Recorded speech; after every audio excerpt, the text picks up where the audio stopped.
It's the Opperman Report. And now, here is investigator Ed Opperman. Okay, welcome to the Opperman Report. I'm your host, private investigator Ed Opperman. Today, we got a great guest. It is a real great guest. We got Billy Hayes. This is the guy from the movie Midnight Express who went to Turkey. He tried to smuggle some hash out of there. Okay. And they caught him. My God. And if you ever saw this movie, this guy's been to hell and back. And check out the Opperman Report blog, because we got a picture of him from when he was there in the prison. And you just look in his eyes, man, and you can just see this guy. This guy was going through hell, real hell down there. He's written these 3 books. Of course, Midnight Express, everybody knows that one. But then there's the Midnight Express. What is that? The Midnight Express Letters from a Turkish Prison, 1970 to 1975. And then Midnight Return, Escaping from Midnight Express. He lives in Vegas here locally. His name is Billy Hayes. Billy, are you there? I am, sir. Nice to be here. Dude, man, what a life. It's been interesting. It's definitely been interesting. Now, do you ever, because I think like this, now, do you ever think, it's like 30 years later, but do you ever think, because you got life, they were going to give you life. Right. Well, originally I had a 4-year, 2-month sentence, and then I'd been there for a bunch of years, and 54 days prior to going free, the sentence got changed, and they gave me a life sentence. But the original judge, who originally sentenced me to 4 years, was forced by the High Court in Ankara. They were responding to Richard Nixon and the war on drugs, and they wanted to pressure Turkey and all these other countries to increase their drug penalties. And I was one of the fools who was in the line of fire.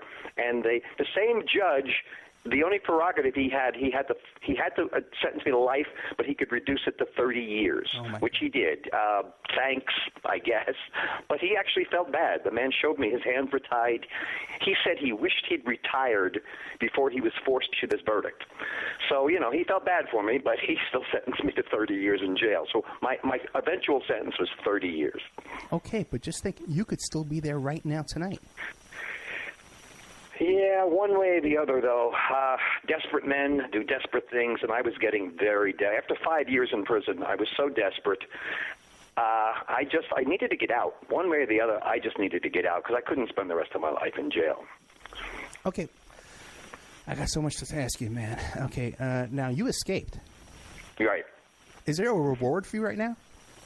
No, originally I escaped in October of 1975. I actually was in there from October of 70 to October of 75. Right.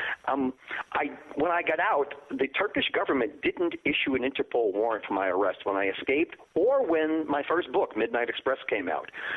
When the movie Midnight Express came out, there's a scene in there in the courtroom in the movie where I get resentenced, where they've got my character. These are Oliver Stone who wrote the script. These are Oliver Stone's words. He's got my character screaming, "You're a nation of pigs, and I blank you all, and I blank your sons, and I blank your daughters." Right. This inflamed the audience who saw Midnight Express. Well, you've seen the film. That courtroom scene was so emotional, and it also infuriated the Turks. And what I really said was, I've been in your jail for more than 4 years now. If you're going to sentence me to more prison, I can't agree with you. All I can do is forgive you. That's in the court record. That's in my first book, Midnight Express. That's diametrically opposite what they've got me saying in the movie. And the whole world, if they know my story at all, it's through the movie because it was so powerful. And film is such a powerful medium. And I've been saying from day one that, I didn't say that. And that the film, a brilliant film, so well made. And Alan Parker, the director, is brilliant, and Brad Davis gave his heart and soul for the movie, but it doesn't reflect well on the Turks at all. In fact, what I say is that the movie doesn't really represent the country or the people, and my little voice is lost because the images on the screen are so powerful. Turkey's tourism dropped 95% when that movie, Midnight Express, came out, and to this day, they're still dealing with repercussions from that movie. So it's been a strange journey, to say the least. Yeah. Oh, I didn't know that. I thought that part was real. Now, okay. So no, well, one of the reasons I've been doing this one-man show, I get a chance to say this and to talk about it because I was friends with Turks. Here's the problem. I did 3 successful hash trips, hash smuggling trips. By the way, hash is marijuana, for those who don't know. I made 3 successful trips prior to getting arrested on my 4th trip. I don't get any credit for the successful hash runs I made. I'm known by the 4th one where I got arrested. When I came back and got to write Midnight Express, I came home on a Friday after I escaped. I got out and I flew back, and I landed at Kennedy Airport. There were 100 screaming with questions and answers.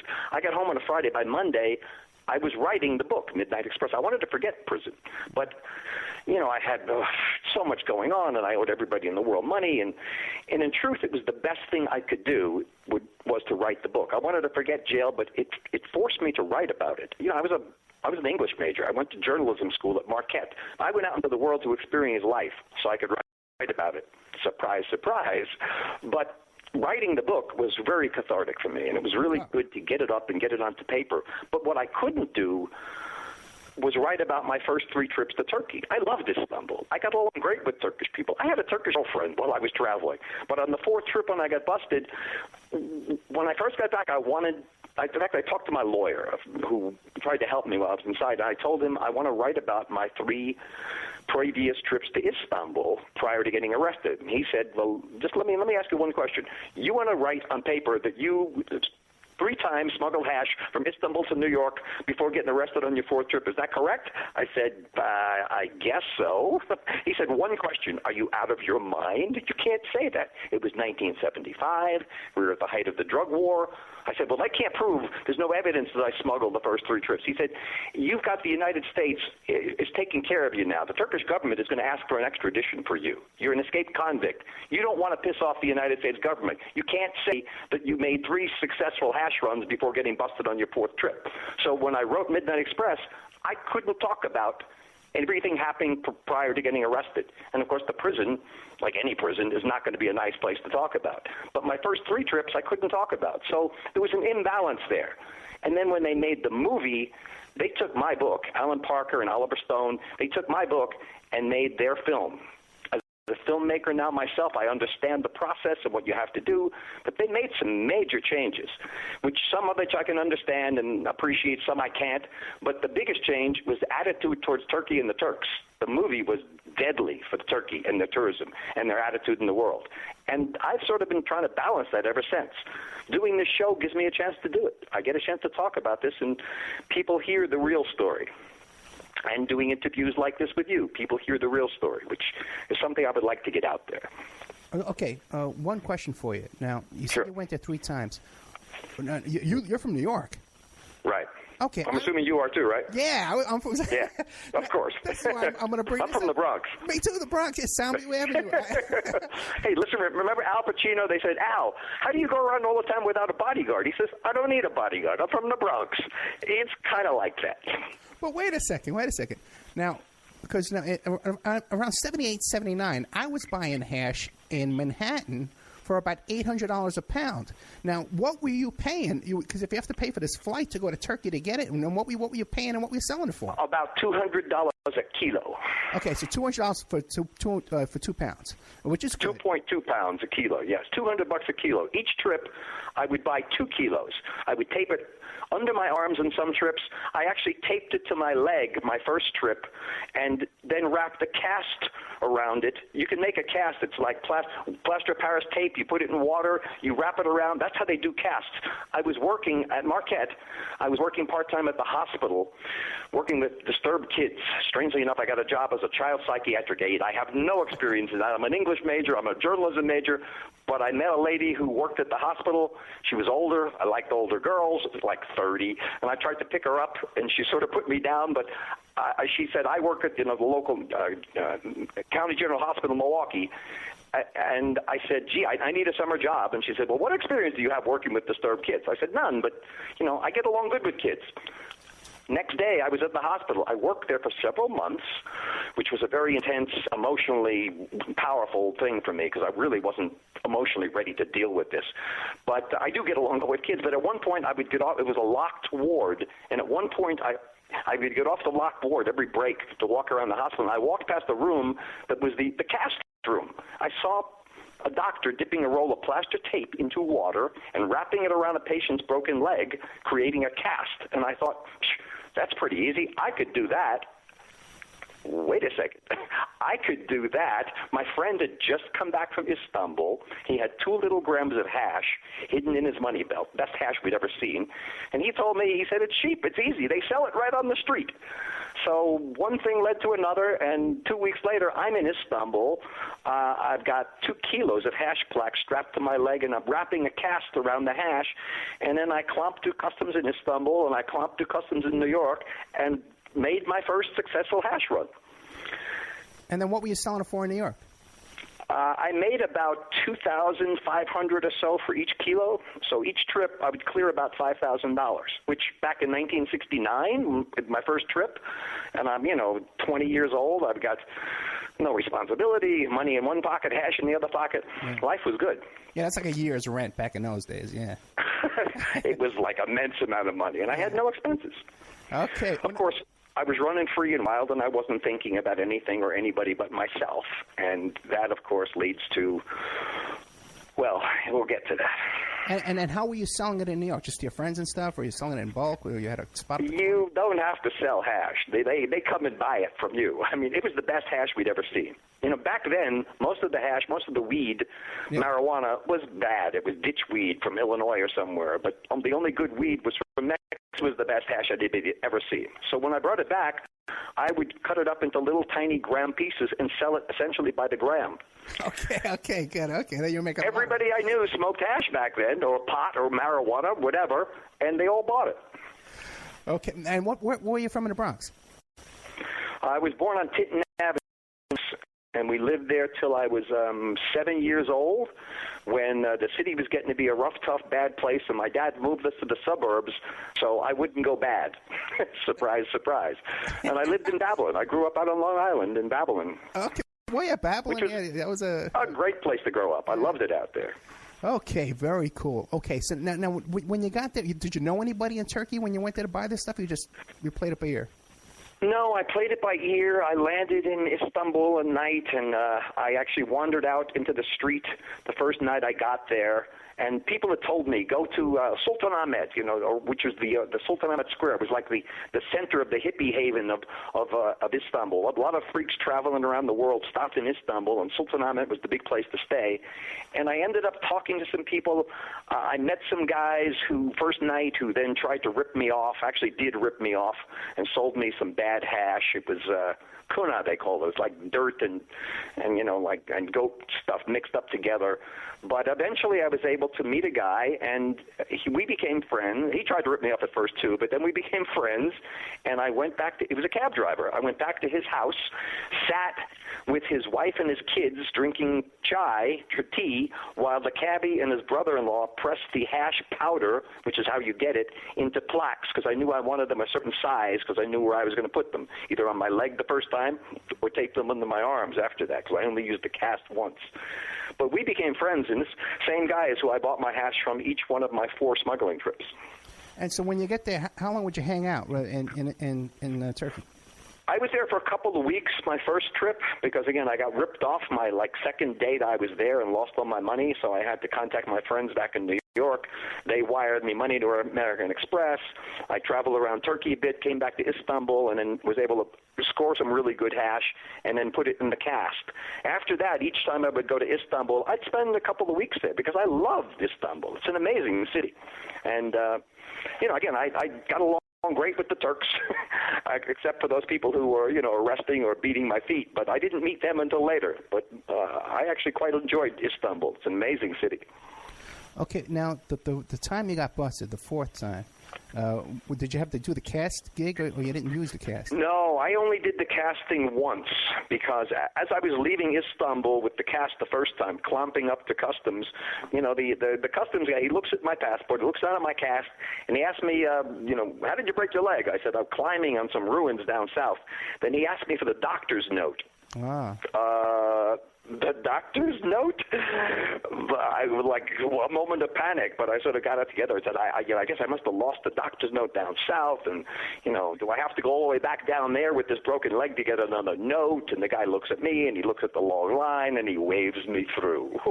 And then in New York, as I'm approaching customs, I look back and I realize there's a little trail of white flakes behind me.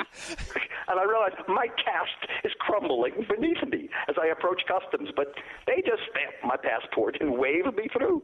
In fact, as I was approaching customs in New York the first time, I don't know what it's like now, but back in 1969, let's say this is April of 69, at customs in New York, you can be up top. There's like glass sections up top where people stand up there and they see people returning from foreign countries.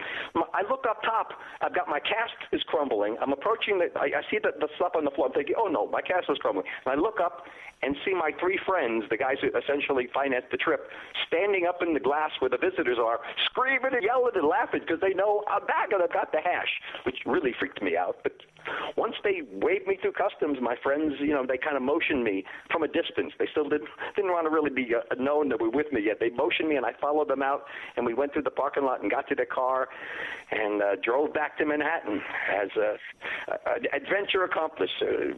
We broke the cast open while we were in the car, took out some hash, and smoked it in the car on the way back. So you're pretty much flying on the seat of your pants. Pretty much all the time. I was so stupid and so lucky, but I thought I was invincible. Yeah. When you're 21 years old, it's like once I did the first trip and got away with it, I thought nothing could touch me. Other trips, I didn't put it in a cast again. I taped it under my arms. And the second trip, I got on the train in Istanbul and took the Orient Express with the hash taped all over my body and took it across to Amsterdam and then flew back to New York. And the next two times, I just taped it under my arms, pulled on the sweater, pulled on my jacket, and walked straight onto the plane. Wow. See, what an idiot. Yeah, what an idiot. But, at the time, seemed like a good idea. See, me, I would have got a doctor's note. I would have got a doctor, And I didn't want to do the cast again. I did it once. I just barely got away with it. I just taped it under my arms. Nobody was getting searched back then. Right. Now you can't get on a plane. Everybody searched. Back then, nobody ever got searched. This was just at the beginning of all this airport security. And when I got searched at the airport, the movie, they made some changes of stuff in the film, but some of the main stuff is right on. I mean, getting busted at the airport, that was pretty accurate, just the way it happened. They were out searching for, some planes had just been blown up out in the Jordanian desert. The PLO had blown up these planes, and now all airport security is on alert. They were searching for terrorists. They weren't looking for idiots with hash taped to their bodies, but up I stroll, the very worst place to be at the worst time, and up I come. Approaching customs, and I got busted. And the rest is oof. Okay, couple more questions. Now, when you were taping the hash to your body, weren't you sweating, and then you could probably smell the hash? No. Well, I wasn't sweating so much. In fact, one of the problems, Brad Davis, who played my character in the film, I love Brad. Brad died a bunch of years ago. I miss Brad immensely. But one of the first things I said to him was, he's approaching customs. He's got dark sunglasses on. He's chewing gum, and he's sweating like a pig. Right. I said, I'd have busted you myself. You got to look cool. You can't be sweating and chewing gum. But, that's what the filmmakers did, and that's what they thought about it. I was very cool and calm and collected.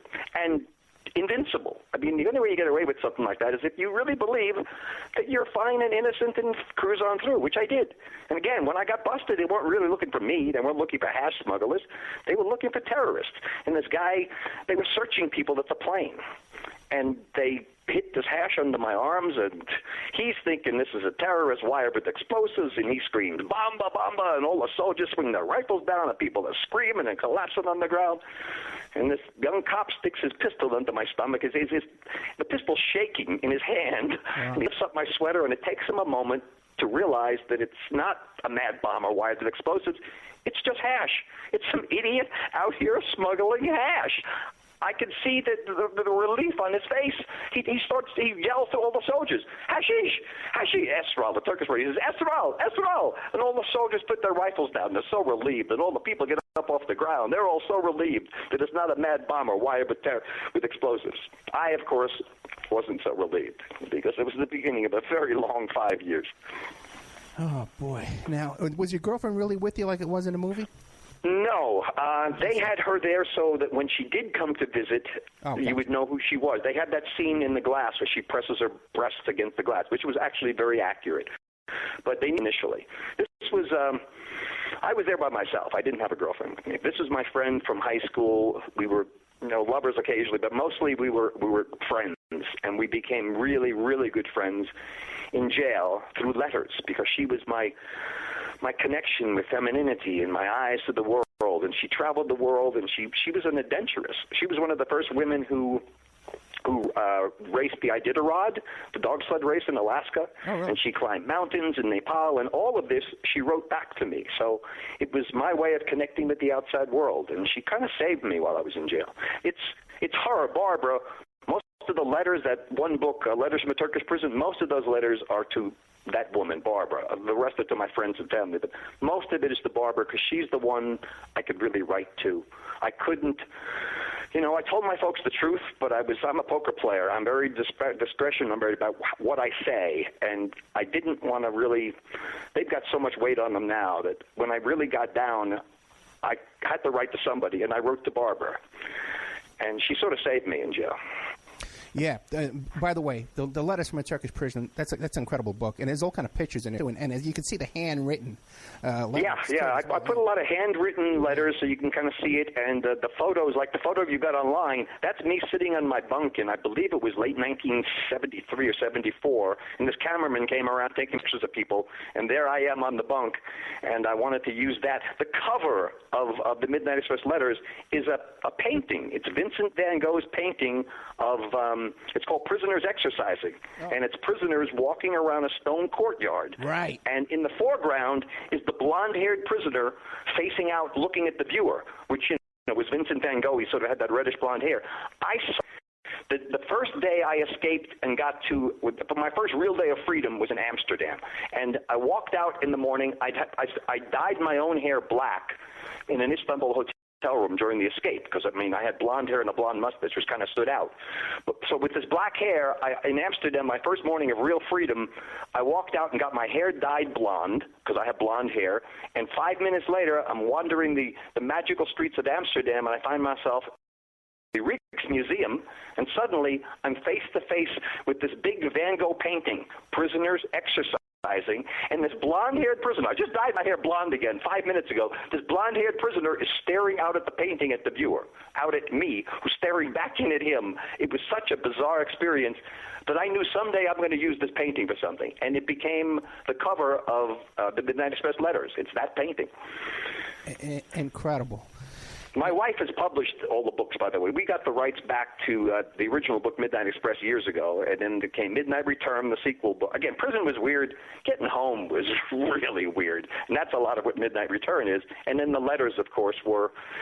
That's Wendy is my wife. That's her favorite book, because that was never meant to be a book. Those were just letters that could get out past the bars where I couldn't go. And they became a very interesting collection as I organized them and put them together again. Very emotional, actually, for me. As soon as I started reading these letters, they've been in a box for 40 years. All the people who I wrote home to, they kept all my letters. When I escaped, they gave them back to me, and I used them as source material for Midnight Express. Then I put them all in a box up in the attic, and they stayed there for 30 years. And then one day my wife made me clear out the attic, which I hate to do, and once I get started, it's like, I'm getting all the stuff out, and I get this out, and I took the box and I put it out on the street for the garbage. She made me pick up the box, bring it back in the house. I told this story to a friend of mine who's also my lawyer, and he said, what letters? I said, these moldy old 40-year-old letters. He wanted to read some, and once he did, he said, you need to take all these letters, organize them, annotate them so people can really read them, and don't change a word, which was really the difficult part, because it can be so embarrassing reading what you think you know about life at 23 and 24 and 25, looking back on it now. But as a collection of letters, they actually work. I can see the early letters really have the idiot who got himself in that situation was really still in those early letters, but that changed over the years and the tears, and I could really see a change between the first letters and the last letters. Well, going back to the airport when they're busting you, right now, when they first grab you, are you thinking, well, I can buy my way out of this? Maybe I can work out a deal, or maybe I can escape. That's funny. You must be from the Bronx, my friend. Yes, but the first thing I thought is, I can get out of this. Somehow get out of this. I mean, I'm arrested. I'm at the airport. I got cops all around me. They've got me locked up. I'm locked up the first night. Even the first night, I'm still thinking, somehow I'll get away, that nobody will know, and I'll get out of this. I didn't want to face the reality of what I've just done. And it wasn't until the next morning when a representative from the American consulate came out to talk to me, a Turkish guy who spoke terrific English, and started telling me what's going on, and none of which was good, the news that I'm hearing about what's happening and what I've been looking at. And then he gave me a piece of paper and a pencil and left me alone in this little locked room in Istanbul to write a letter home to my folks.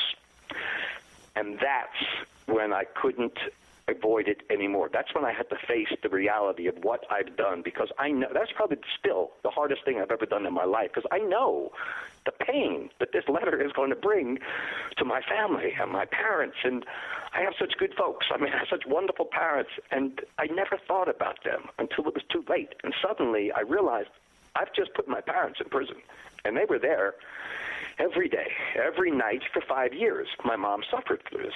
That was a very sobering experience. Prison forced me to grow up a lot, and I really needed to grow up. And that was one of the first realizations for me of what I've just done. You know, I do a lot of high school and college lectures and stuff, and invariably they kind of, people say, what's your advice to these kids? My advice is always, tape it under your arms, they'll never search you there. No, that's not it. The real advice is do what you like and know what you're doing. And knowing what you're doing means you take responsibility for your actions, because you have to live with the consequences. And I never thought about the consequences of my actions until it was too late. I was just running forward, and life was so good. I loved the 60s. Sex, drugs, rock and roll, free love, no AIDS. I loved the 60s. Yeah. But I was just running wild, and suddenly it all crashed on my head. Now, did your parents know what you were doing going back and forth to Turkey? No, not specifically. I mean, I left school just prior to graduation at Marquette. I was almost finished at Marquette, and I just left. I couldn't deal with it anymore. I need to get out in the world and experience life so I can write about it. And my dad said it's a huge mistake, and my mom, of course, was concerned, but they didn't really know what I was doing. And my mother learned early on, don't ask questions you don't want to hear the answers to. So, because I tell her. But they didn't know what I was doing, and I didn't want them to know, and wouldn't understand it anyway. I mean, for my dad, who, you know, solid, incredible, solid man of integrity and such, for him, drugs were drugs. Like the fact that he would drink beer and scotch is not a drug. It's just alcohol. Marijuana was the drug from hell. You know, all of that terrible anti-marijuana publicity that was put out by Nixon and the war on drugs folks and all the other people who wanted to demonize pot and still allow for alcohol and cigarettes. I mean, cigarettes, it says these kill you on the side of the package, and they're legal. Alcohol, still, by and far, the worst, most difficult problem in the United States is alcoholism among kids. But it's sold everywhere, and it's on all the TVs. You know, drink this, whatever, and you'll be like whatever sports star they're promoting. But for pot, you go to jail. 40 years I've been talking about legalizing pot, or at least not putting people in jail for marijuana. The hypocrisy and the idiocy of the war on drugs has become apparent now. I mean, luckily, we now have a lot of states that's legalizing, a lot of states that are allowing for medical marijuana, the merits of which can't be denied anymore. But it's not finished everywhere, and as we speak, there are hundreds of thousands of people in prison tonight for pot. Yeah, even in states where it's legal now. Well, most of the places it is, and very soon it will be. What is it? Victor Hugo, one of those guys, Balzac, one of them saying, nothing is as powerful as an idea whose time has come. I've got a letter in the Midnight Express letters, a letter to my dad from 1972 talking about how I was disappointed that the California Pot Initiative, which they were starting back in 1972 to try and legalize pot in California, that it had failed, but it was an idea whose time has come. I was young and naive. It's taken 40 more years, but it is an idea whose time has come. Don't put people in prison for pot. I'm not advocating smoking pot. Do what you like. You want some advice? Don't drink alcohol. Don't smoke cigarettes, and do yoga every day. That's what I've done for 50 years, but nobody listened to advice.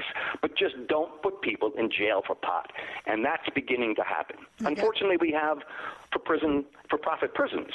Yeah. Which is also a terrible thing in this country. And we have more people in prison here than any country in the world, which is incredible when you think about the land of the free. I love America. I protested everything bad in the 60s, the Vietnam War and civil rights and women's rights, and I took everything good for granted. And then I lost it all. And I realized what we have here and what we need to hold here.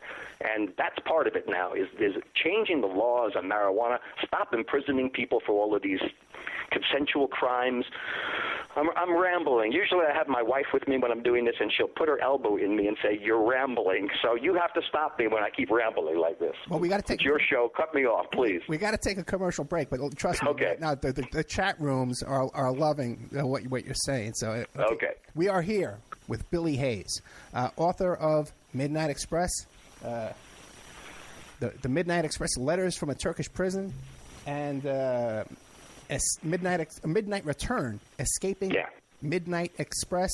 But today we got with us here Billy Hayes. He's the guy from the movie Midnight Express. The guy's been to hell and back. There is no doubt. And seems to come out of it smelling like a rose.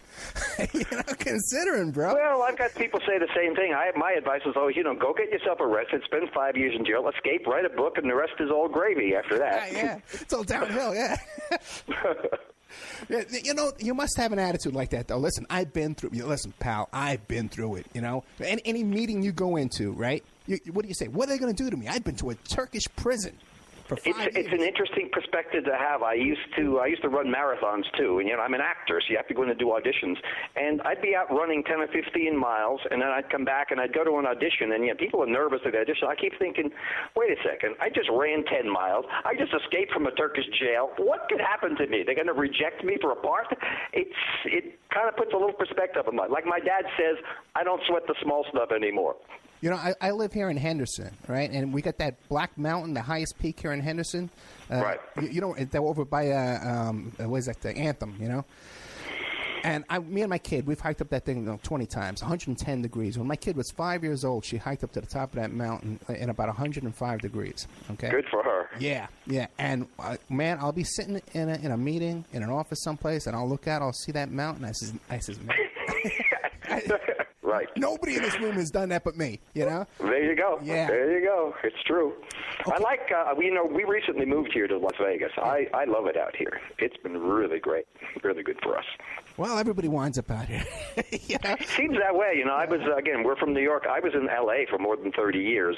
But in the last 2 years, while we've been on the road doing the show, traveling a lot, we got rid of our house in L.A., packed all of our stuff up, and traveled. And in between travels, an old friend of mine, a lady who actually sang at my wedding 35 years ago, she's been living here for a while. So we've been staying with her, and we get a sense of what the city was like. And, not just people think of Vegas, it's the Strip. Right. Except out beyond the Strip, there's all this other country and incredible. We live out here in the West.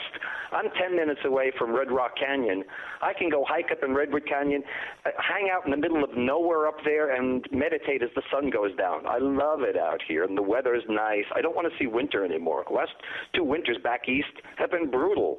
I'm done with winter. I like it out here. Winter comes, I got to put socks on. Yeah, but don't forget, you're close to Mount Charleston too, though. So you could hop up there in a half hour. And, pretty close. Yeah. Near Red Rock, sure. Now, okay. Oh, by the way, too, now you were talking about this one-man show that you do. Why don't you describe that, and when's the next one coming up? This is Riding the Midnight Express with Billy Hayes. As long as they're going to promote this thing, let's promote it. We got Midnight Express in the title. We got Billy Hayes in the title. The truth is, this has been a show that I've been developing for a few years. And back in 2013, I met an incredible woman, a producer named Barbara Ligety, who's got credits up the yin-yang out in California and in New York. And she's produced things with Madonna and Sean Penn. And she loved my script. She really wanted to make this happen, and I've been doing this for 40 years now, working in Hollywood. I've never had a producer like this who so takes care of her artists and who did everything she said she would do. She said, we're going to do this and this and this. We're going to go to the Edinburgh Fringe Festival. You're going to do the show. We're going to get responses from around the world. We're going to do the show all around the world. It's like, okay, I'll believe that when it happens. It's happened. She's made this happen. And we continue to travel the world doing the show. It's a chance for me to look, I'm 68 years old now. This all happened 40 years ago. And it's a chance for me to kind of put some perspective on everything. At first first I hesitated because I kept thinking people have to be sick to death of hearing all of this Billy Hayes Midnight Express stuff, and they don't want to hear any more of this. But what I discovered is people are still interested. There's a whole new generation that are interested. And what I really came to realize is that everybody can relate because everybody's been down in a hole somewhere looking for a way to get out and to try and find the light. My story is a little bit more compact and dramatic, but everybody relates to, being down in the depths and trying to find your way out. And I hope that with this story, aside from some fun and amusement, because it's a dark story, but I'm a kind of a funny guy and I like to find the humor in things. Aside from that, I hope that the show can offer some encouragement and inspiration, and for me, that would be such a treat. What I'm finding from the audience, I do a show, it's about 74 minutes now, got it honed down pretty good, and then I just stay on stage and we do another 30 minutes or so of Q&A with the audience, because the show kind of answers a lot of questions that people have about what happened next, and what about this, and is that real, and the difference between the book and the film, and all that stuff. And also they want to know, and what are you doing now? So this gives me a chance to kind of bring out all I am and all that I have and put it in a theater piece, which as an actor, usually you finish a play. I've done dozens, both as an actor and as a director over the years. Usually you finish a play, and on the last night, you'll discover something in the play as a character that's like, why didn't I find this out, a month ago or 2 months ago? And the play is done, and you move on. And for the most part, you never get a chance to go back and do that show again. With this show, I keep getting a chance to do it again and again, and I keep finding more things. And for me, it's so cathartic, and I love doing it. And the audience lets you know if the show works or not.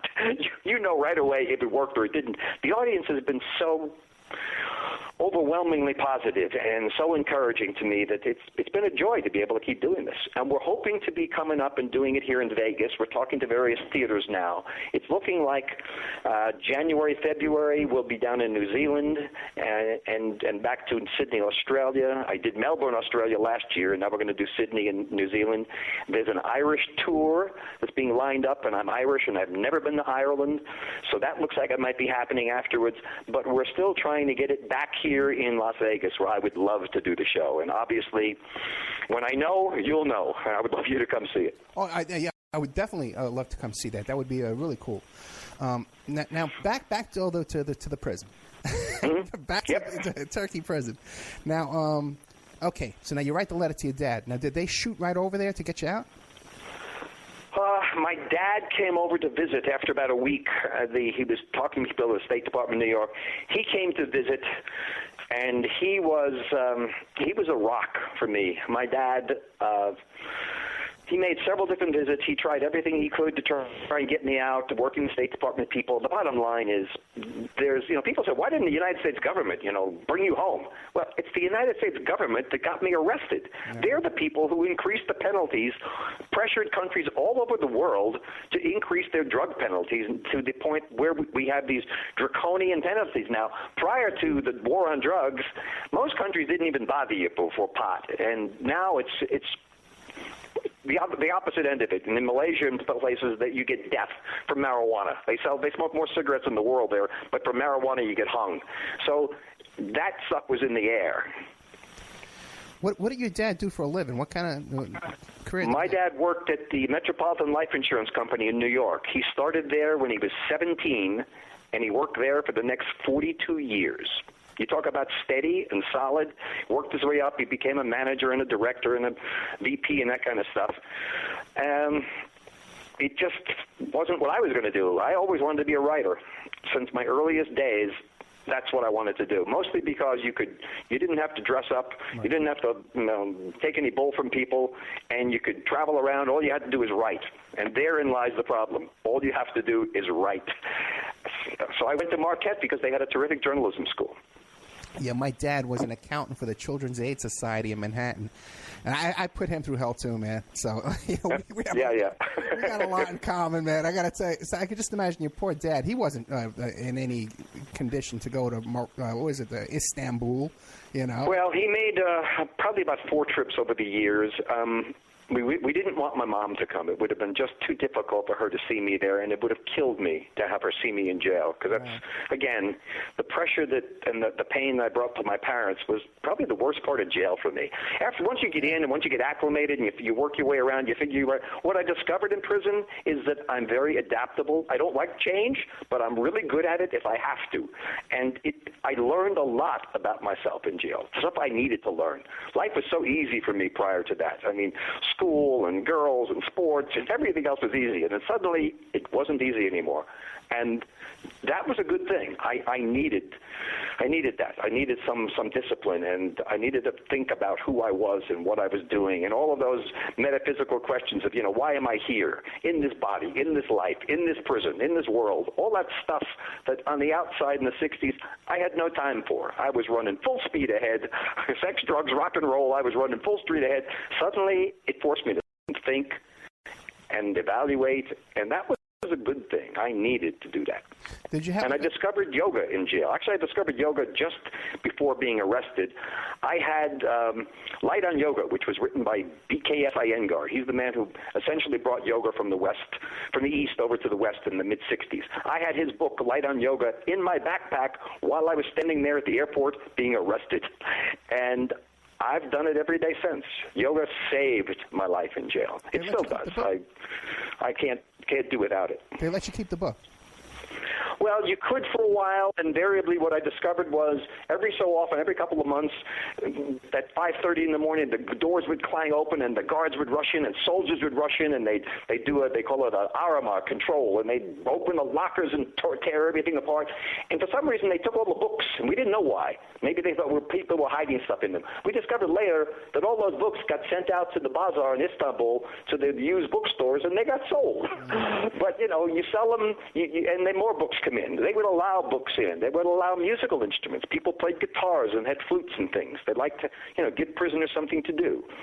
But you could keep getting books in and out. We had quite a few copies of Light on Yoga and other yoga books once people realized the value of yoga. In fact, I work with a lot of groups now, Prison Yoga Project and such, that try and bring yoga into prisons because it's proven what a valuable thing it is. In jail, you have no control over anything. They tell you when to sleep, when to eat, when to get up, when to do this, what to do. 7 o'clock you wake up, 7:05 you piss, 7:10 you eat. It's maddening. The only thing you have control over is yourself. And yoga helps you to arrange your inner state and to balance things and to breathe and to relax your mental state, aside from physically keeping you healthy. I was lucky that I was in jail from 23 to 28, which physically, as a guy, is a good thing. You're at the height of your physical prowess. Emotionally, it was good that I'd just gotten beyond, being younger than that, it's really hard emotionally for kids coming in. It was hard on me, not anybody, but as you're younger, it would have been really difficult. Or when you're older. Old guys in jail, it's so hard. I had my health, and yoga helped me balance my emotions and keep me from getting crazier than I already am. And I learned a lot of internal valuable lessons in jail when I slowed down and took the time to meditate. Part of yoga for me is breathing patterns and meditation, and I still do that literally every day. I can't not do yoga. It's become such an integrated part of my life. Now, besides the yoga, did you have any kind of religious awakening? Did you read the Bible, the Quran, or anything? Well, I was raised as a Catholic, but me and the church separated at about reason and puberty. My problem with the church is I went to Catholic school. I had nuns. I always say jokingly that the Turkish prison guards prepared me for the Hollywood producers, but the good sisters in the high school I went to, they prepared me for Turkish prison guards because those nuns were really tough. But my religious beliefs kind of went out the window because when you really start to rationally question religion, I hold all religions in equal disdain. I think religion is the source of most human misery. If there is a God, please save us from the things men do in your name, because in the name of God there's been more misery and destruction rained on men. But at the heart of most religions is love. It's just that around it, this structure builds up, and pretty soon the religion becomes the opposite of what it was founded upon. Christ spoke about love, and the prophets spoke of peace. in their names, there's been more death. Right now, all of these cowards, shooting 14-year-old girls in the head because they're trying to get an education, saying that, the Allah tells me to do this. That's bullshit. I lived in a Muslim country for 5 years. I know Muslims. There are good Muslims, there are bad Muslims, just like good Christians, good Jews, bad Jews, all that stuff. People are people. And when you condemn a whole country because of some madmen like this, the hypocrisy of that, for one thing, I know good Muslims. Well, the whole religion is bad. All religions have stuff in it that's bad. Wait. You can go through the Bible. There's stuff in there that's like, what? They're telling you to kill your son because of this or stone your wife because of that? You have to take it all with a grain of sand. I don't think religion really has any basis of truth. Okay, but you said you lived in a Muslim country for 5 years, you said? Well, Turkey is a Muslim country. Oh, all right, okay. The other 5 years you were in prison. Okay, all right. I had Muslims all around me. I know the Muslim religion. Okay, no, I was wondering if you moved back to another Muslim country, but you're right. 5 years was the time you were in prison. Yeah, no. So I get a sense of this. It's why when we first invaded Iraq. You talk about stupidity. You've got idiots like Donald Rumsfeld saying stuff like, well, there's been no history of sectarian violence among the Muslims in Iraq. Excuse me, there's Sunnis and Shias. I lived in jail with them. It's the same religion. They hate each other. It's like Protestants and Catholics. They're killing each other over the same religion. The insanity of that is beyond me. Now, when you first get there, right, being like an American, you're a foreigner. Right. Were they like sizing you up? Were people like taking advantage? Were you like a target? If you're a victim on the outside, right, you'll be a victim on the inside. If you're not, you're not. You're constantly being tested. But that's just the reality. I actually got off pretty lucky. I'm not real big, but I used to do a lot of sports and martial arts when I was a kid and all that bullshit. First night, I got in a fight with one of the guys in the jail, sort of a trustee prisoner who was sort of a big shit around the prison. And one thing led to another. Next thing I know, I've hit him, and he's down, and his nose is bleeding, and he's screaming at the guards, and they're rushing in, and they're dragging me out. And they took me down to the cellar and threw me on the floor and tied this rope around my feet and started beating my feet with a stick. It's called falaka. It's a form of punishment prevalent throughout the Middle East, not just Turkey. But in jail, if you and I were in a fight and the guards came in and you were all bloody, they would beat me equally. Or if they came in and I was all bloody, they would beat you equally. It kind of discourages you from fighting. It takes away the incentive of fighting. And the punishment they have is to beat your feet, which it hurt like hell. I couldn't believe how it stung. I thought they were killing me. As it turns out, it really wasn't a bad beating. They didn't even break any bones. And that's how you distinguish if it was a bad beating or not. They didn't break any bones. It's like, whoa! I've got cuts and bruises, and for weeks my feet are swollen up, and the knuckles on my hands are beaten. But they didn't really beat me bad. One of the advantages of being an American or a foreigner, especially in Istanbul, is that you've got American consulates, a Swedish consulate, a German consulates in the city. And eventually, somebody is going to have to deal with the fact that you've just beaten up this national, whether it's me as an American or a German or somebody. They have to explain of why these guys got beaten in jail, because the consulates are there. So they kind of protect us to a degree.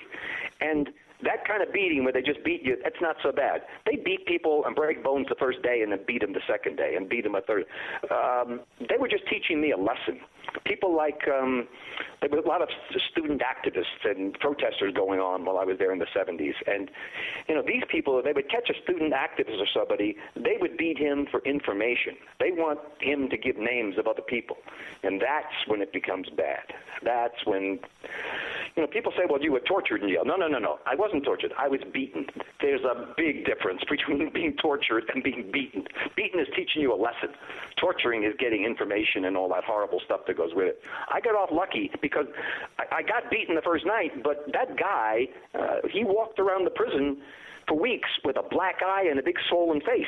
And people, would say, well, what happened to you? They say, well, that new American guy, Willie, which is my name in jail, Willie, beat him up. It's like, wow, really? He's not so big, but if they're looking for somebody to mess with, they'll look at somebody else. And it helped me, actually. My reputation in jail was, he's small, but don't mess with him. And that's a good thing to have. I got in fights in jail, but for the most part, I wasn't a victim. Everybody else, if you're a victim, you got it really tough in jail. Yeah, like you said, if you can get along outside, you can get along inside too. And I mean, again, I was a class clown in school. I learned early on that humor, comedy, can get you into a lot of places, and can get you out of a lot of places. So I would always pick to choose either make people laugh or find the biggest, baddest guy and, take him out first. After that, people will leave you alone. Better to make friends with him. Then the other people won't bother you. So that was my method of surviving in jail. Okay, let me just remind you to PG language. We've got to keep the language PG. Oh, yes, okay. Sorry. Well, you're talking about a Turkish prison. A couple of words are going to slip out. Nothing you can say about that. Now, now in the movie, they gave you a chance to make a deal and rat out the guys that were supplying you the hash. Now, is that real? Was that true? Right. Well, they did. The truth is, as you've heard, it was a cab driver. I made friends with him. I knew his wife. I knew his kids. Right. I'm certainly not going to give him up. What they said to me was, if you tell us where you got this hash, you'll be on the next Pan Am flight home. I knew that was not true. First off, I wasn't going to give up the cabbie. I just wasn't going to do that. Right. But I just knew that wasn't true.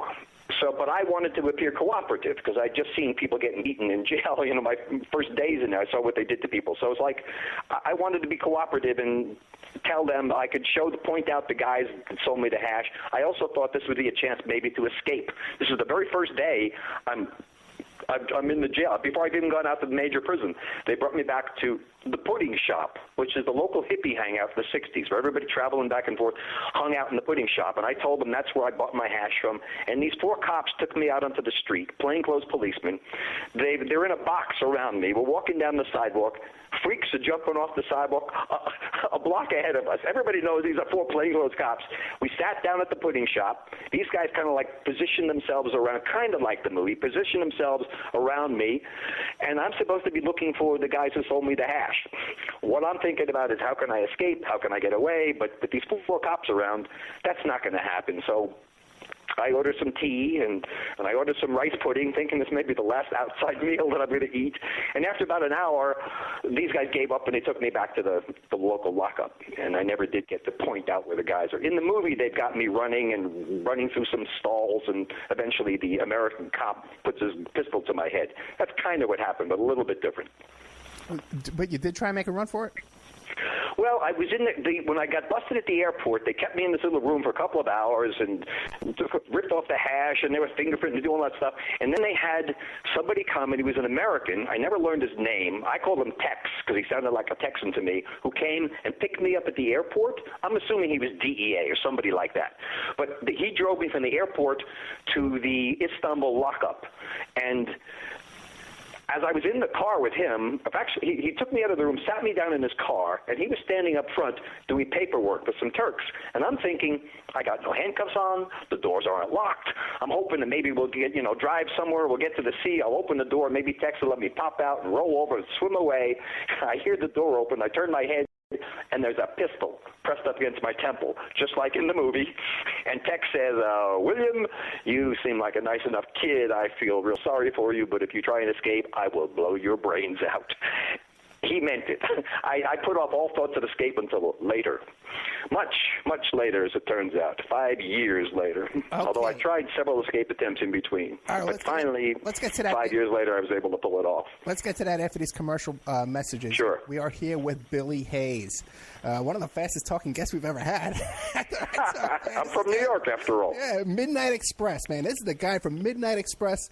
He couldn't talk his way out. I don't know how he didn't talk his way out of prison, but he escaped. Midnight Return, Escaping Midnight Express, the Midnight Express letters from a Turkish prison, and the original book that they made the movie out of, Midnight Express, but also, too, he does like a one-man show. Fascinating guy. Now you're saying you made a couple of escape attempts before the successful one. Right. Well, give us an idea. Was that true about one of the things that I realized was I discovered there's an article in Turkish Constitution that says if you're judged to be crazy, literally insane, you can't be kept in jail. But if you're that crazy, they don't let you out on the street. They keep you in this madhouse. It was called Bakırköy. It's the mental hospital for the criminally insane. And I actually got myself transferred there for a couple of weeks. I bribed the prison doctor and got myself transferred to Bakırköy Hospital, Section 13 for the criminally insane, wanting to get a crazy report. And most of my friends from the 60s would have said, no problem for you, until I got there and saw the competition. I mean, I've been in a lot of strange places. Bakırköy Hospital was the bottom of the birdcage. There was really luckily, Turkey has closed that hospital 15 years ago. They closed it and locked it. They made more humane conditions for their mentally disabled. But at that time, it was an old barracks that had been used by the Sultan's Janissary troops back during the Ottoman Empire, and had a big wall around it with rusty barbed wire. And it was just this bin, but they threw all of these broken pieces in there. Kind of reminded me of the old Boris Karloff film Bedlam, where the inmates bricked the doctor up alive in the wall at the end. That's what this place looked like. And I spent 2 weeks there attempting to get a legal crazy report that would help me. It would get me out of the Samajala prison where I'd been, and they would keep me in Bakırköy, which would be a better place to escape from. The problem is, in Bakırköy, you're there, you've got no clothes. They take away your clothes, give you these little shorty pajamas. People walking around naked and all dirty and wrapped up in sheets. But if I could stay there, and I had a friend on the outside who had a car and clothes and money and a false passport, I climbed like a squirrel. I could get up over the old pitted stone walls of Bakırköy and gotten out. But I got out. I'm in the middle of Istanbul with nothing. I need someone on the outside to help me. Right. I contacted after a couple of weeks in Bakırköy, they brought me back to the main prison where I'd been staying for a couple of years. In fact, when I got back to prison, I said, "Oh, it's so nice to be back here." And all the guys are looking at me like, "What are you talking about? Nice to be back here." They hadn't been to Bakırköy. Everything's perspective. I didn't appreciate the world till I lost it. I didn't appreciate the prison I was in till I lost that and went to the madhouse. The madhouse, well, I can't even describe it. But I knew that I could get back there if I bribed the prison doctor. Everything works on the bakshish bribe system in Turkey. But I need someone on the outside, so I contacted my oldest friend in the world, who he was actually working the fishing boats off Alaska at that time. But he came back to help me escape, and he actually came to Istanbul, and we made some plots and plans, and we had a plan set up. And he went back to Mannheim, Germany, where he'd gotten a really good job in the John Deere tractor factory, making the money we'll need and organizing for the break from the madhouse. But a telegram arrived from my dad saying that my friend Norman was found dead in his hotel room in Mannheim with this big army bayonet through his chest, which pretty much was the lowest point of my life. I mean, not only have I gotten myself in jail and ruined my life, and that I'm causing my parents and all the people who love me daily pain, but now because he was coming to help me escape, my best friend is dead. And at that point, his death was bad enough, but it also took away all my hope. He was the guy I needed to get out. So I was pretty much at the bottom. But sometimes the bottom is a good place to be because it forced me to look and to discover things, and I actually did. I made some discoveries in jail that always sound so trite when I talk about them, but I discovered my reason for being. My reason for being is to love. I never knew that. I mean, I had to be locked up in a Turkish prison to realize that's what I need to do, whether it's one person on one or spread out as far as it can go. But love is the only truth I know in life. Religion talks about a lot of bullshit. Excuse me, I shouldn't say that word, sorry. But religion talks about a lot of stuff, but at the heart of it is love. Around it grows this whole barnacle of religion, whether it's and name the religion, they're all the same. At the heart of it is love, which gets forgotten. And I only discovered that in jail. And when I did, it changed my life. And it still changed my life, because that's what I need to do, is spread that. And as far as I can spread it, that's my reason for being. And it was an epiphany for me. Everything changed from that moment on. And it still changed. What were the circumstances around your friend getting a knife in his chest?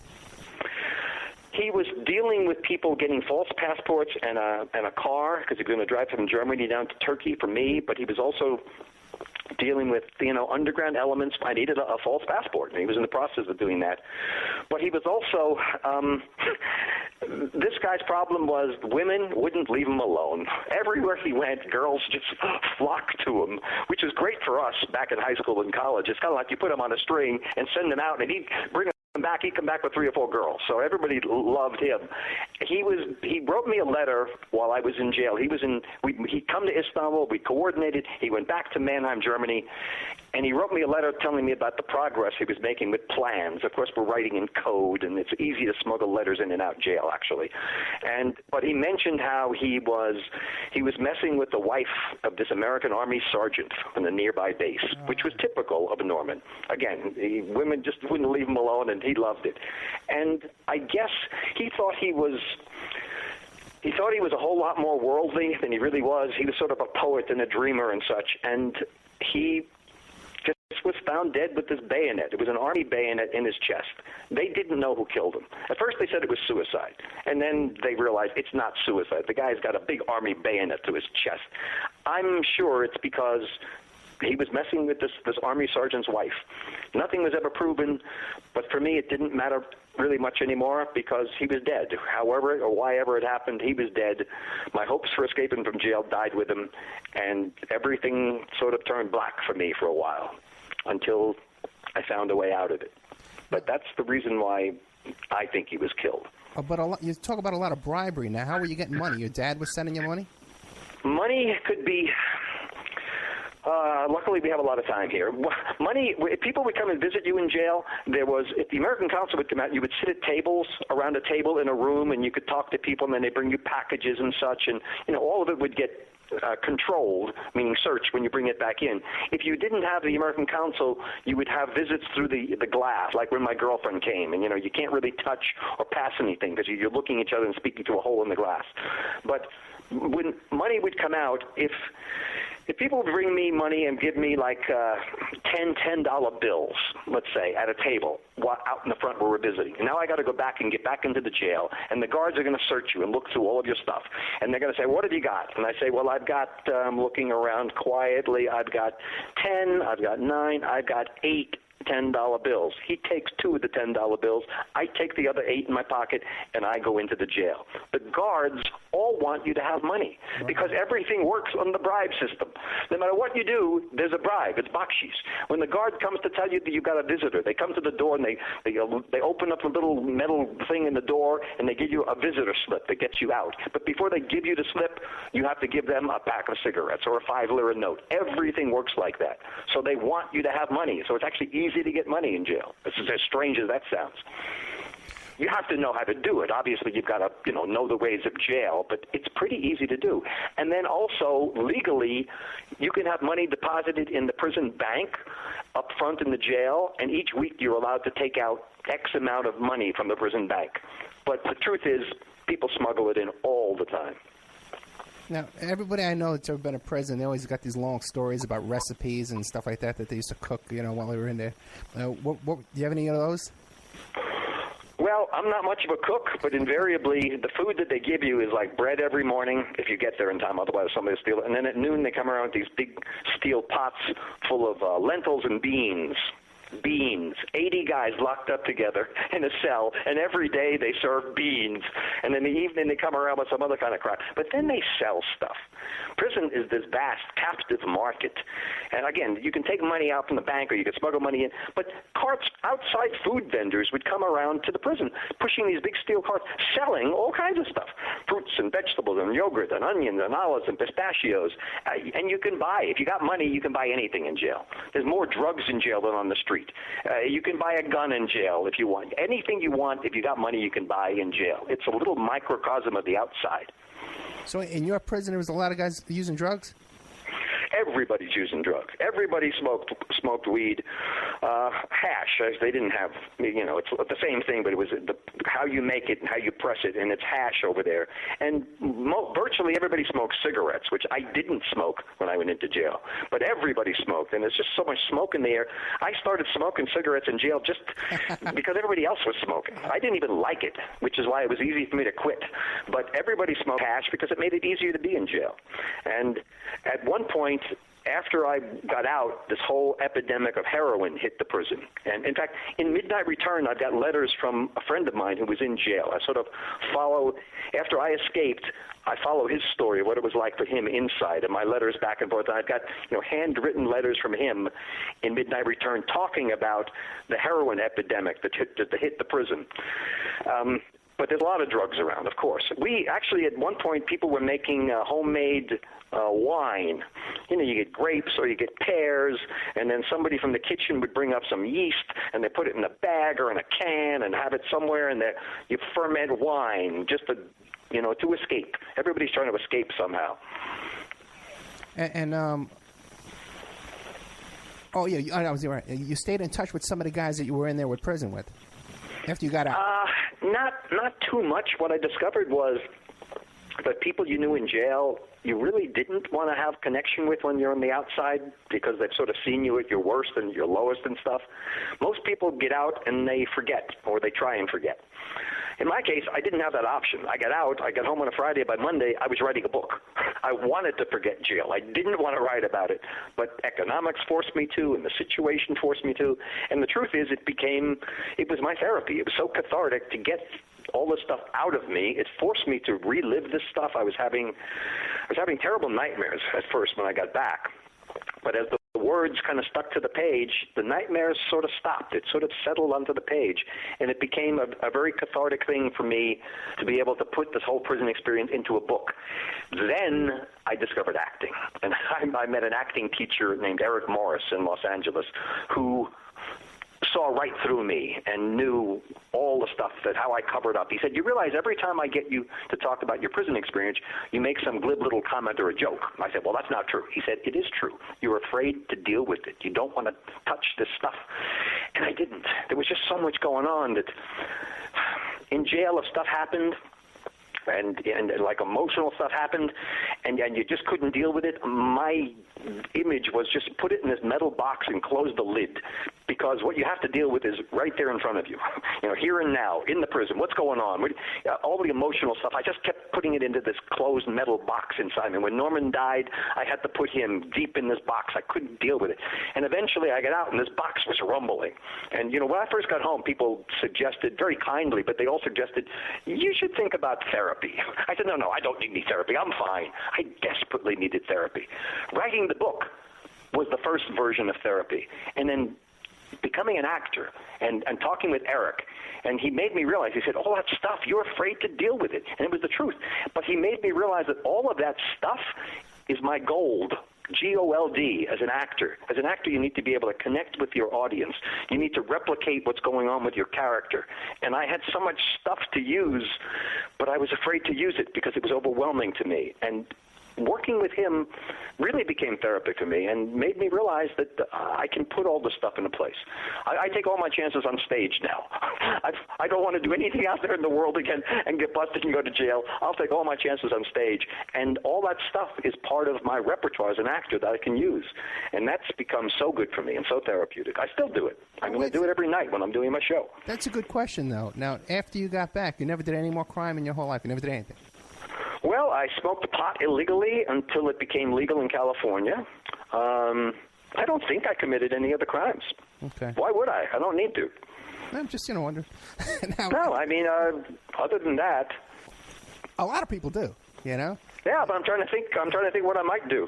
Not very much. There's still time. Speed limit, I don't speed much. I'm very quick, but I don't speed.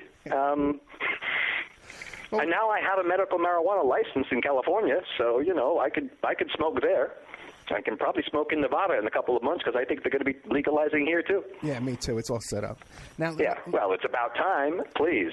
Now, how'd you finally get out? Let's hear about the prison break and how you got back to the States. Because you had I got myself transferred to Imrali Prison Island. It's an island 26 kilometers, or like 17 miles off the coast in the Sea of Marmara.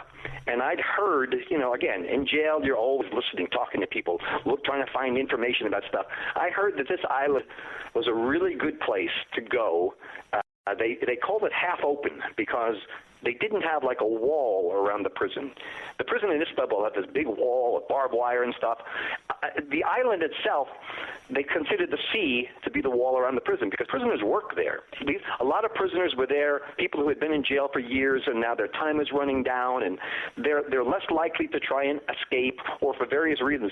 I got myself transferred to Imrali Island. The same doctor who I bribed that sent me to the madhouse, he got me transferred to Imrali Island. The American consul was talking to people about somehow trying to bring me back home. There's something called the what's the real name of it? The prisoner transfer treaty. It's now been in place for 40 years between the United States and a lot of other countries, where foreigners in the United States can get transferred back to their home countries, and American in foreign countries can be brought back here to serve the remainder of their prison sentence, supposedly. That whole process was happening while I got transferred to Imrali. So I was able to tell everybody there, and the prison doctor said, the American government is working to bring him back. And first off, nobody could believe I got 30 years for 2 kilos of hash. I was the first foreigner who received one of these draconian sentences. Unluckily, I wasn't the last one. But people would say, 2 years for pot? I mean, I saw guys who killed people who got 15 years. They got 15 years for murdering 2 guys. I got 30 years for 2 kilos of pot. So I was able to tell everybody on the island that I'm being transferred here because the American government is working to bring me home, which they all thought, well, of course they're going to bring you home. You're an American.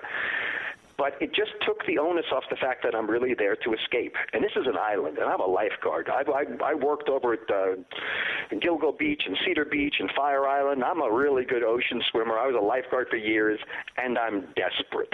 And desperate men do desperate things. I got myself transferred to this island.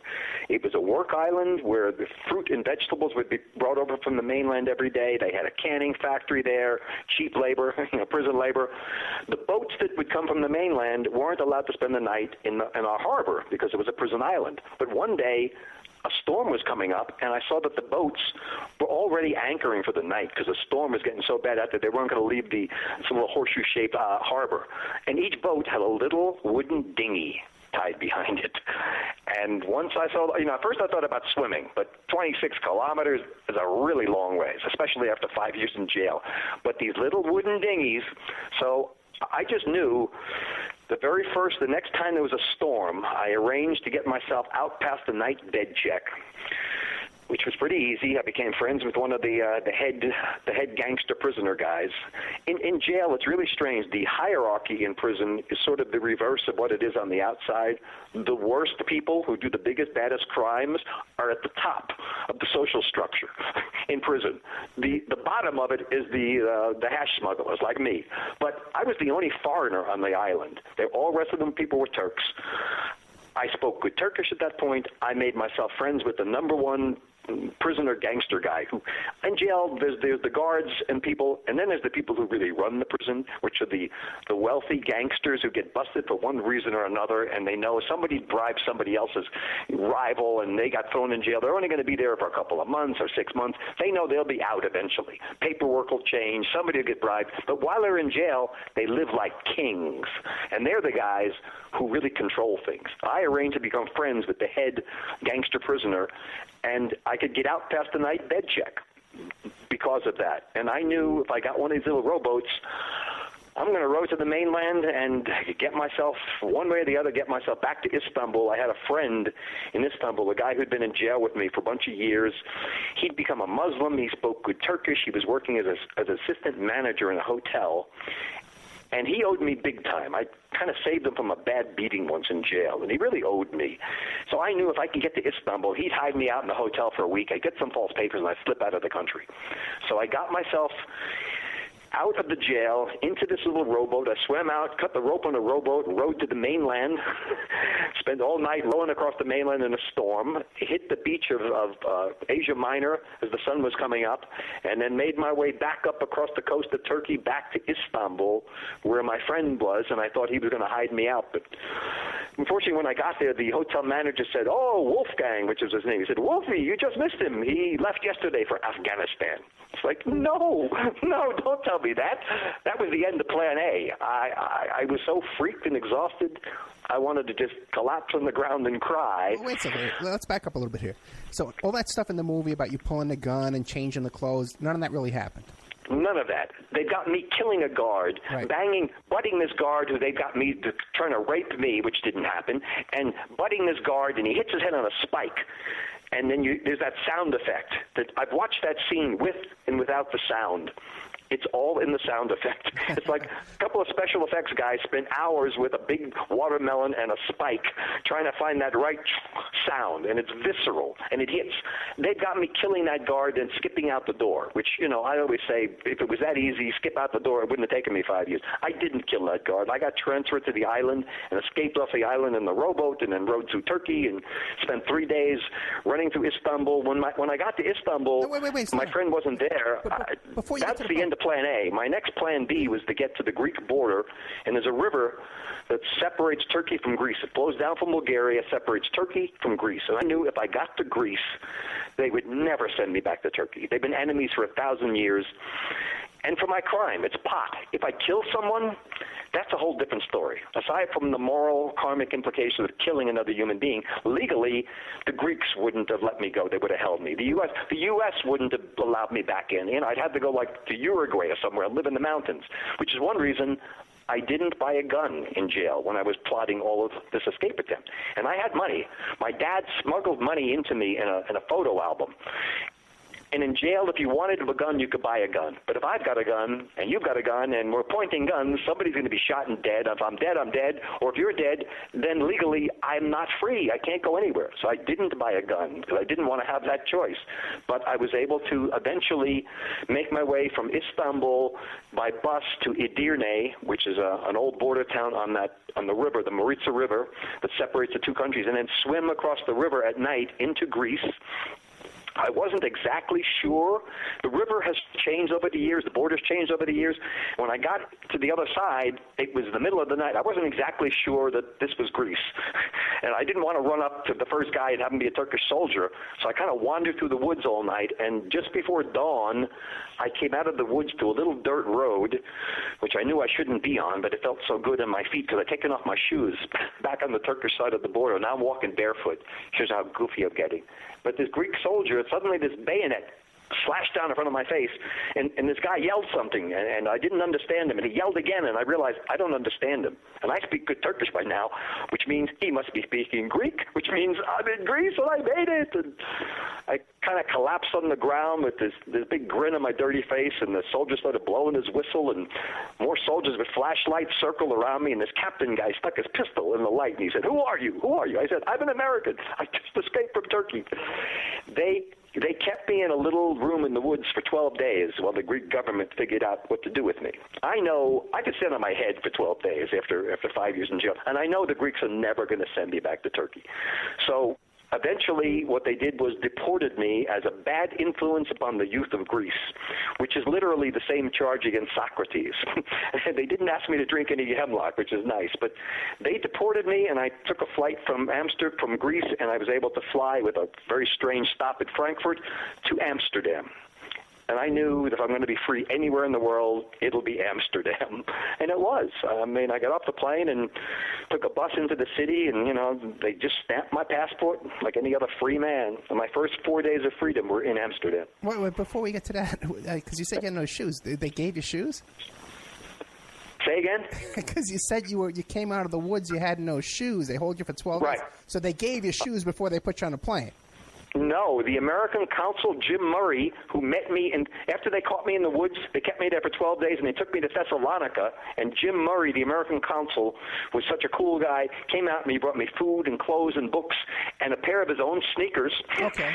And while I was in there for 12 days, I read Papillon, and I read Kazantzakis, and I read Catch-22. Again, I'm an English major. You know, you've always read Catch-22. Yeah. And then they deported me. So I had Jim Murray's shoes on when I landed in Amsterdam. And I knew once I got to Amsterdam, I'm free. Okay, let's take a commercial break. I got a million questions, man. All right. This is crazy. My God, what a life, man. Interesting. Well, you made it, man. God bless you. I did. Yeah. Thank you. We got Billy Hayes here, the author of Midnight Express, one of the fastest talking guests we've ever had. The Midnight Express letters from a Turkish prison and Midnight Return, Escaping Midnight Express. Oh, my God. Now, you're making this plan, right, with the rowboat.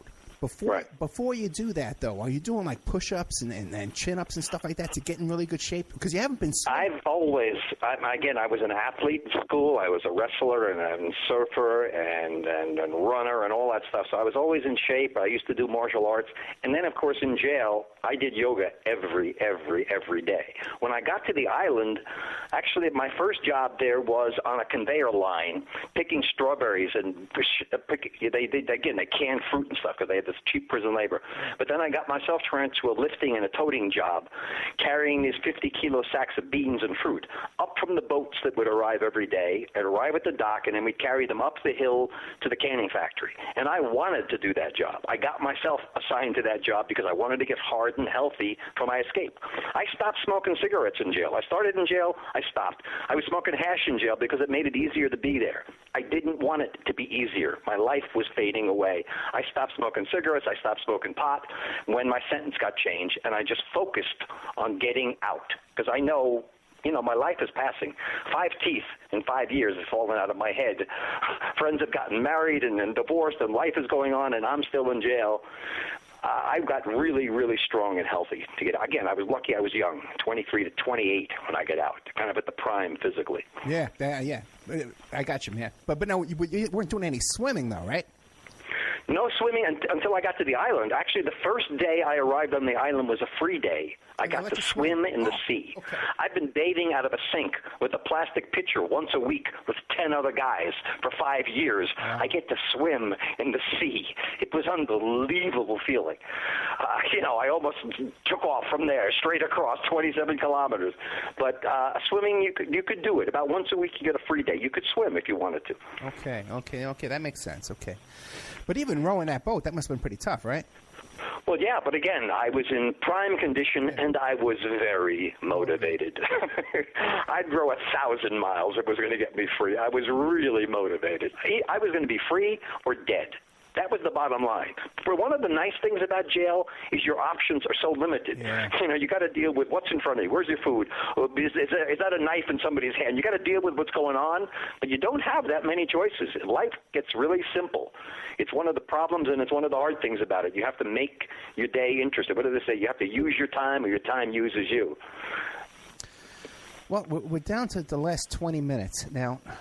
Out of all your experience through all this time, what do you want to tell us, man? What's the moral of this story?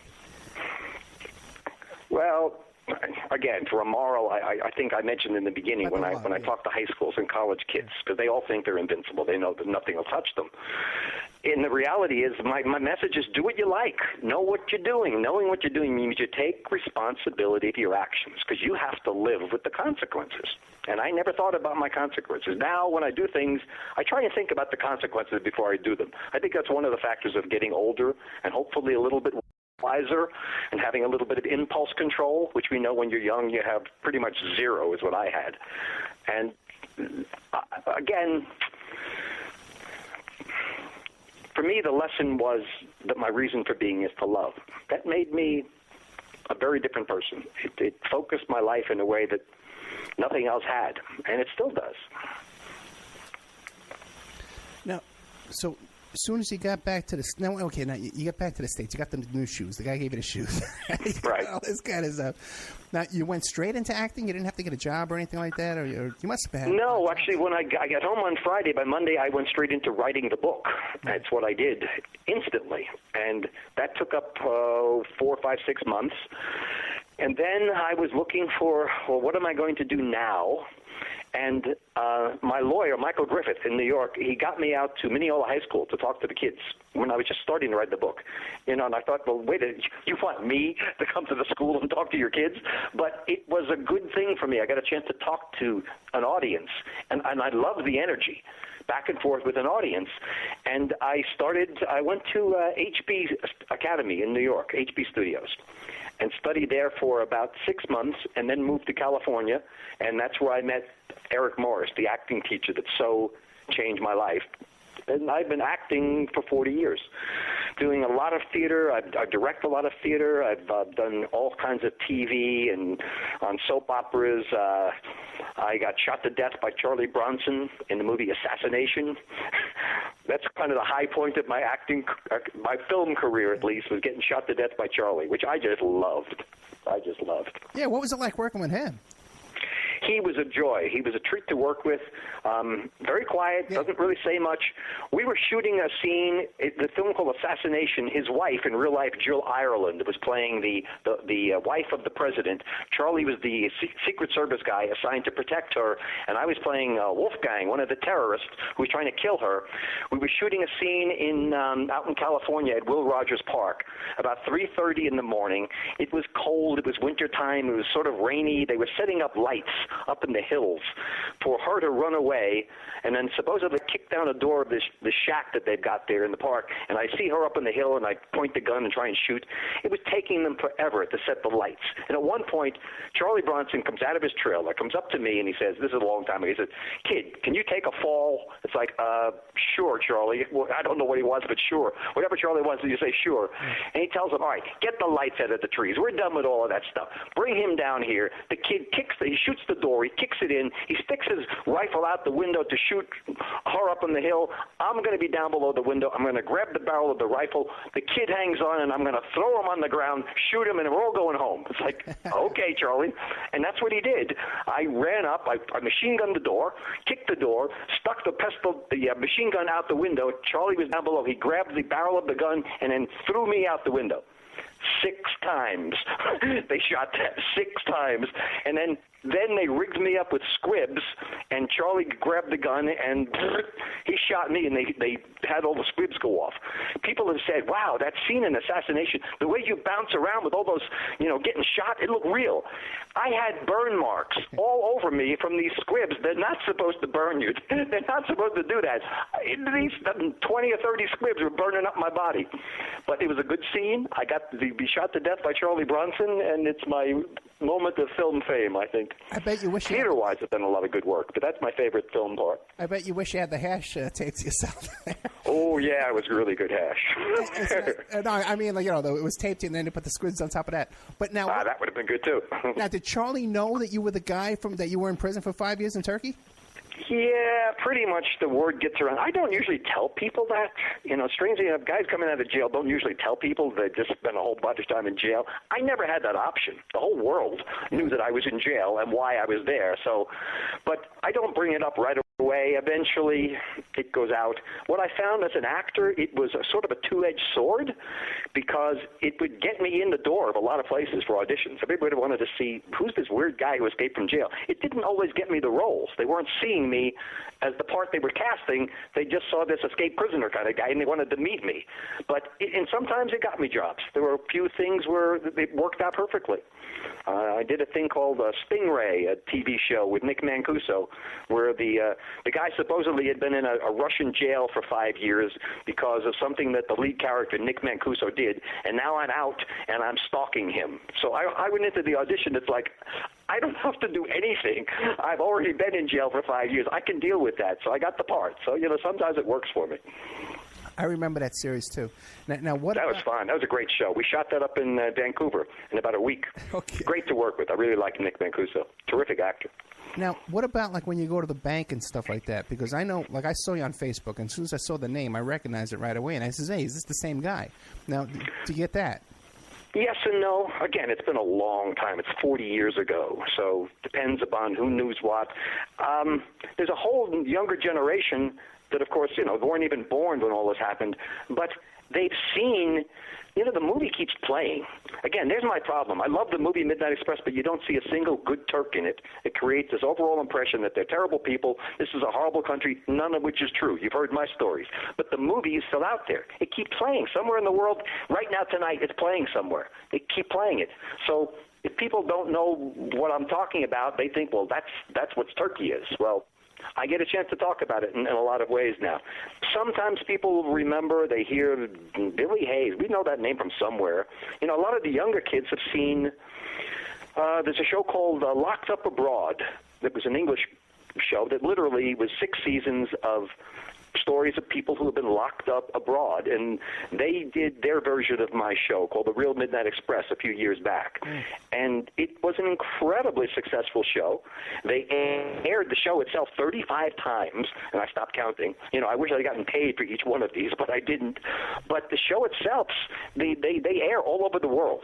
They have an audience of 160 million people in 63 countries, and they kept airing that show. So there's a lot of younger kids who told me they've seen that show, so they know my story from that. Or they tell me their parents tell them about my story. I'm sort of, again, my life is at the very least a cautionary tale. When I was in Melbourne doing the show, a lot of kids, guys in their 30s and 40s now, told me when they were in school that it was mandatory reading to read the book Midnight Express. It's like, you guys need to learn what can happen to you in the big bad world if you're as stupid as this guy. So it was really bizarre for me to hear, kids who had read my book 20 years ago when they were in school. Yeah, I remember the first time I watched the movie. It was horrific, It was really startling. But when I rewatched it, and I've rewatched it, probably 10 times, because it's a great movie. But when I rewatched it yesterday, it wasn't as shocking. Do you know what I'm talking about? Is that because now we have 24-hour news where people are getting shot up in Paris? I think so. I think we're almost inured to this thing. I mean, It's a bad thing to say, but there's so much death going on every day. Everywhere you look and hear and turn on, it almost washes over you. It just almost goes by you until you realize each one of these is a human being who's been shot or killed or gassed or whatever is happening to them. So I think the shock factor is almost wearing off on us, which is really unfortunate. Yeah, because this wasn't that long ago. No. And it was so dramatic. It was like even the parts about the rats and stuff was so dramatic, right. Well, again, I was very lucky. I have problems with the film, and Oliver Stone, wrote the courtroom speech that was not what I said, and Alan Parker's got me killing a guy, and I talked to Alan. They showed me the movie in a little screening room in Fifth Avenue in New York at Columbia. I was all by myself, a little tiny room, all by myself in the room.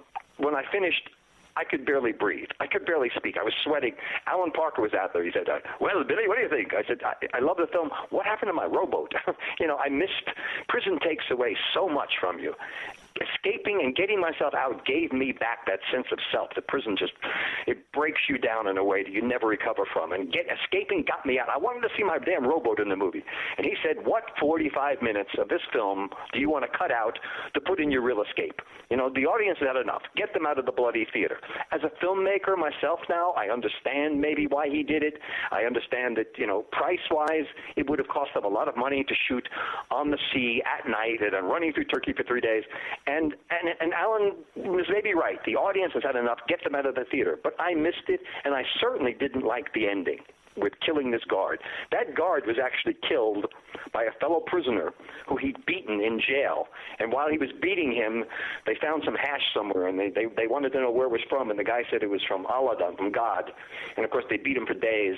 And while they were beating him, the guard was cursing out his family, blah, I blank your sister, and I blank your mother, and I blank your grandmother. And this guy went free a year or two later, and the guard, most of the guards are just guys doing a job, a really nasty job. They're in the same danger we are. They make no money, which is why they were open to bribes. But the one guard in the movie, the bad guard, he was a sadist. He liked to hurt people. And he would walk in the room, everybody would go into that POW stance and look down, and all you're thinking is, please don't stop in front of me, because you didn't want this guy in front of you. He could smell fear. You literally can smell fear. He would walk down the line and just kind of sniff people. And he knew who was the guilty guy. But he was killed by this prisoner. The prisoner came up to him. The guard used to drink tea at this little chai shop every day before going into jail. The prisoner came up to him and he said, Hamid, which was the guard's name. Hamid Bey, do you remember me? Bang, he shot him in the arm. He said, that's for my sister. Bang, he shot him in the arm. That's for my grandmother. He shot him 8 times. Last time shot him in the head, put the gun on the table, and sat down and waited for the police. And when it came, he said, he dishonored my family. He disgraced my family, in jail while he was beating me.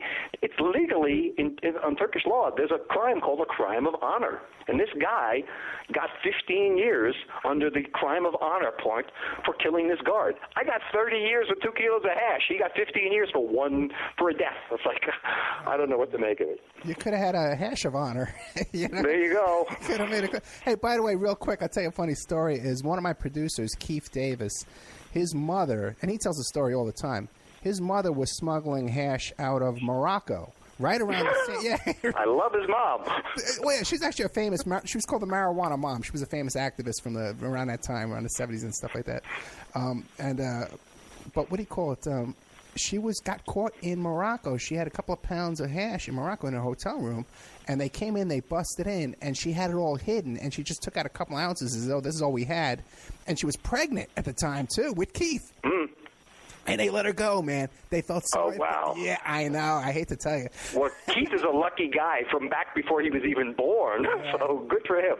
Yeah, he is, and he's an activist to this day. He's a really cool guy, and he's out there fighting in the streets for our rights and stuff like that. Great guy, Keith Davis. Oh, my God. So now, do you still talk at schools and stuff like that as well? Actually, we have a bunch of college shows lining up here. 2016 is lining up to be a really good year. So we're going to be doing the show at colleges.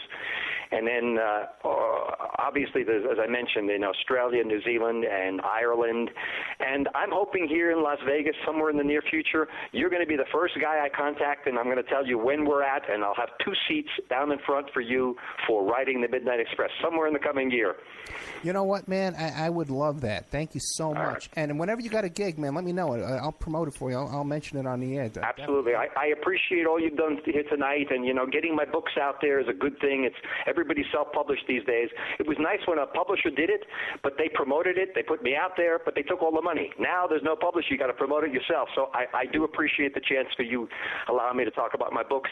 And this has been a real joy and a lot of fun, Ed. I would love to do it anytime. Oh, no, everyone's real excited about this, too.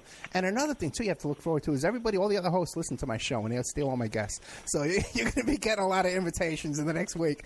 And the show repeats every day this week, too. So you'll be selling. Oh, great. Yeah. Oh, cool. You'll All be right. selling books, man. You'll be selling books. And I tell you, you should be selling books, especially the one with the letters in it, man. That's and there's pictures in there and stuff.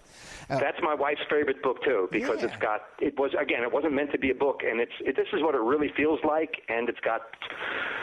Yeah, I've come to quite like it myself. The photos themselves kind of blow me away. I look at these pictures, I'm thinking, this is amazing to me. Yeah, but like you said, life is an amazing thing. What is it? My old grandmother used to say, it's a great life if you don't weaken.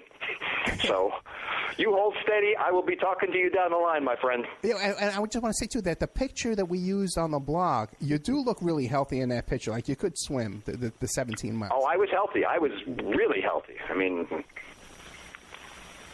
Billy Hayes, thank you so much, man. Thank you, Ed. You take care, my friend. You too. Bye. Okay, there we had, guys. He was shot out of a cannon, man, from beginning to end. This guy was on fire, man. You gotta love these old New York guys, man. There's just something about them. And you notice too, man. All the guys we have on this show from the Bronx, man, are the coolest guests out there. From Joe DeToma on to Jim Rothstein, all the Bronx guys, man, are the coolest ones that we've had on this show. Okay, that was Billy Hayes.